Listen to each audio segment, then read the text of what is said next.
suis architecte et doctorante en architecture et cette année j'ai ouvert mon agence avec deux de mes amis et on développe au sein de Materamatang 3 pôles que sont les projets d'architecture, les projets de mobilier et les projets de recherche.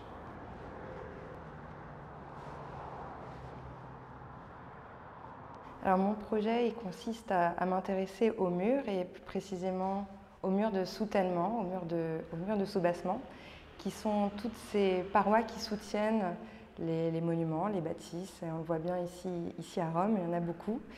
Et c'est des objets d'infrastructure, en tout cas de génie civil, qui sont peu valorisés aujourd'hui. Et mon projet, il s'agit de les réinscrire dans le champ de l'esthétique, le champ des sciences sociales et dans celui de l'art, leur donner une valeur et essayer d'y trouver les récits qui marquent ces surfaces. Et du coup, on pourrait les qualifier de murs palimpsestes. En tout cas, ce sont toutes ces surfaces aveugles qui sont des supports de récits et d'interaction collective dans un espace urbain. Ce que j'aime dans cette image-là, c'est qu'on voit le talus au naturel et le talus bâti. Et voilà, il y a un peu cette correspondance entre qu'est-ce qu'on retient, qu'est-ce qu'on délaisse, qu'est-ce qu'on monumentalise, qu'est-ce qui reste au naturel. Et je pense qu'au fond, c'est ça aussi qui m'intéresse, c'est-à-dire c'est toutes ces failles en surface dans les murs, c'est toutes ces porosités qui a priori ne disent pas grand-chose, mais qui sont aussi source de projets et source d'attention, en tout cas d'attention pour y développer aussi un regard écologique sur les choses qui nous entourent, etc.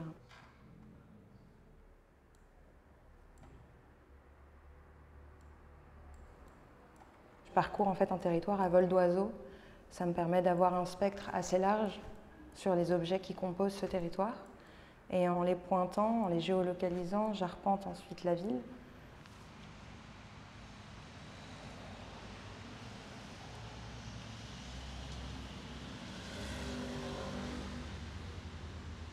Jusqu'à maintenant, je m'étais intéressée aux murs de soutènement dans les paysages naturels, comme des murs qui soutiennent les talus contre les mouvements de terrain, les glissements et tout type de risques. Rome, c'est un autre récit. C'est peut-être la meilleure ville où faire ce projet.